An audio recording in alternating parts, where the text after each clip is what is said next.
And we are back with the third episode of Griff's Ramble through KSP.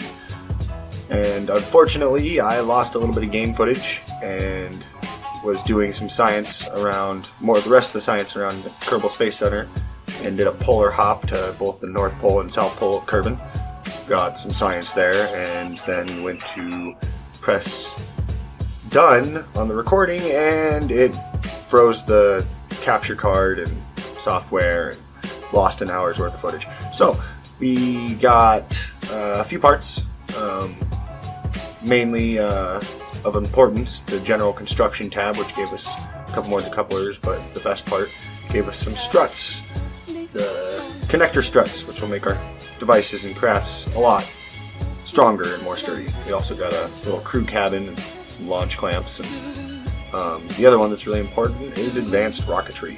Now we finally have the little Terrier engine, which will help us go to the Mun, Min-Miss. It's got a lot better thrust in the vacuum than some of our other rockets, but we need to get a comms network up because I want to actually do missions off of the planet, and in order to do that without somebody at the wheel, like if we want to send any drones anywhere, we need to have some type of network, ComNet communication network up. So we're going to build a couple comm satellites and send them up. Pretty straightforward, just a bunch of batteries. Threw an extra battery on top just to kind of help make parts not clip as much. Tossed a decoupler on both sides. You got to have the arrow pointing towards the item you don't want it to be connected to when it decouples anymore. Learned that through much trial and error, mainly just forgetting to do it, having to revert. But throw a little science equipment on here, not at all because it's necessary, just because I feel awkward making a satellite that doesn't have some type of science equipment on it. Go ahead and throw one of these medium tanks on here and toss on one of those spiffy Terrier engines I was talking about earlier. Their specific impulse in a vacuum is a lot better than any of the other engines we had before. Like I was saying, it's going to be a lot easier to get all over Kerbal's sphere of influence, SOI, and just a stack of fuel tanks. Go ahead and rip that radial decoupler off so we can copy it real quick, just so it's a little bit quicker. I always have a hard time getting the fuel tanks on the radial decouplers properly. It looks right, and I'm like, oh wait, no, it's crooked. And then you try again, and no, it's still crooked. And I don't know if this is just a console issue with the controls that we have to deal with, or if PC players have to deal with it as well. This is console edition, by the way, if you didn't notice. My PC is not strong enough to run this, and I prefer to fly with a controller, even though building is a lot easier with the mouse and keyboard. But yeah, now we got some of those spiffy little struts to help keep our rocket from wobbling all over the place, like something that I won't mention. And then I attempt to strut down the side of this rocket just to help with the structure. And I don't know why I thought this would work. I've tried it many times before and it never works. For some reason I still try it. So just ignore me. Don't do that. It doesn't work. The clamps, or the decouplers stop it from working. Go ahead and move the wings up a little bit more. And name it SATCOM 1. Launch. So you got a nice typical launch here. I totally didn't forget to put the launch struts on there and then revert. Edit that out so you didn't see. No, that didn't happen at all. So yeah, standard. Actually, it's not very standard at all. Orbital injection, because I overcooked the heck out of it like I do with most of my orbital injections, and I'm okay with that because it adds a little bit more fireworks to the show. What better way to exit the atmosphere than on fire with style? If you're gonna do something, look good while doing it. It probably actually looks better to do it right, but anyways, this is what you get. Slow down for the decoupling real quick, and a nice separation, burning thrusters in the background. If your rocket's ever on fire while you're leaving the atmosphere, that means you're going too fast. Just heads up. That's not how you're supposed to do it, but that's how I'm going to do it. We got SATCOM 2 and SATCOM 3 on the bottom left and right corner of the screens, because each one of these launches took about 30 to 45 minutes depending. wanted to not necessarily get it all perfect orbit to each other, but similar. Well, I left some fuel on each one of these so we can deorbit it later properly. We'll replace it with a proper geosynchronous satellite array in the future, but this is what we got for now. Didn't want to waste you guys' time, so we got the other two satellite communication array on the bottom part of the screen. Now that we got it up, bump up its app laps quite a bit.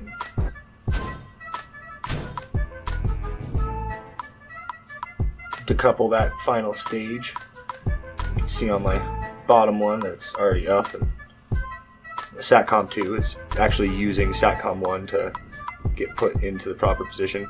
For SATCOM 1, I actually had to wait for it to go through an extra orbit just so that the KSC was under it enough to where it had connection so I could actually use it and put it into a proper, relatively clean orbit. See right here, I went to go do the burn and realized, oh wait, I don't actually have connection. So we go around one more time, and that puts the space center under us when we're going to actually execute our maneuver, allowing us to, well, actually execute our maneuver.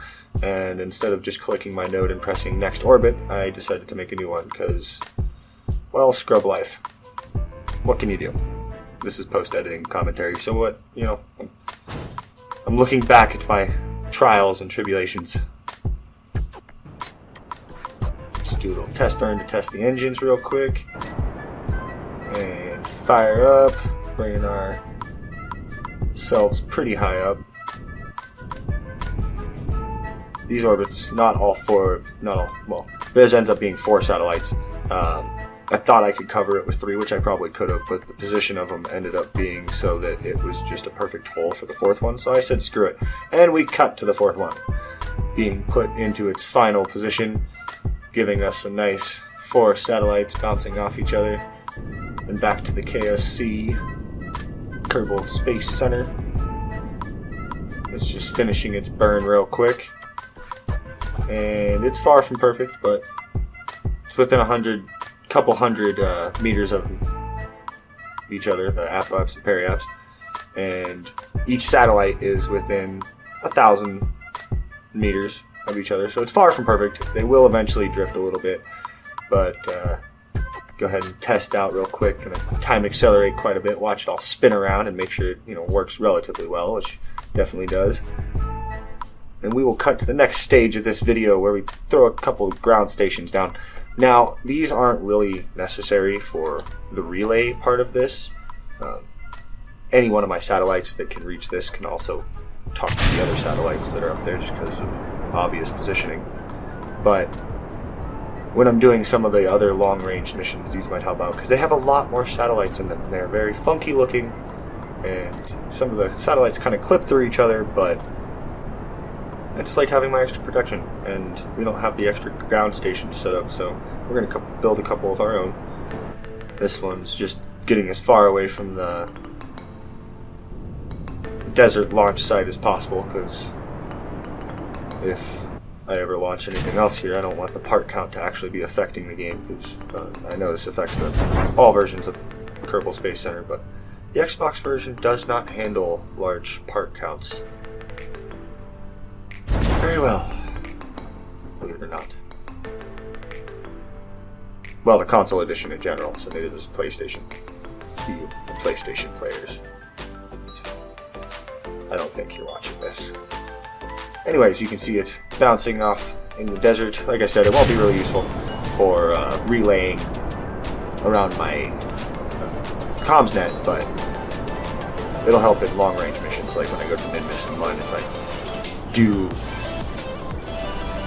get out of range, maybe it'll, I don't know, give me a little bit more range. That's all cool. So we got another one launching towards the mountains, so into the mountains basically. And if I would have thought about it before, I probably would have launched it right onto the top of one of the mountains. But if you pay attention, you'll watch the lines kind of go through the planet to connect with the other satellites or the space center sometimes. So I don't think a couple of rocks are going to really get in the way of the signal strength or signal line or whatever you want to call it, line of sight, LOS. Just go ahead and fire this a bit more, kind of get it pointed up. It's kind of cool flying an X through the valley of a mountain on the back of a basically controlled explosion. Pop the parachutes. Go ahead and float her gently to the ground. Obviously, you just saw this in the desert, so you know it works. It's nice and simple, straightforward. I don't know, it might be considered cheap. I don't know. Honestly, not too worried about it. If you're watching this to learn how to play the game, this probably isn't the best place to watch. Go watch Scott Manley. Sorry, tripping over myself again, like always.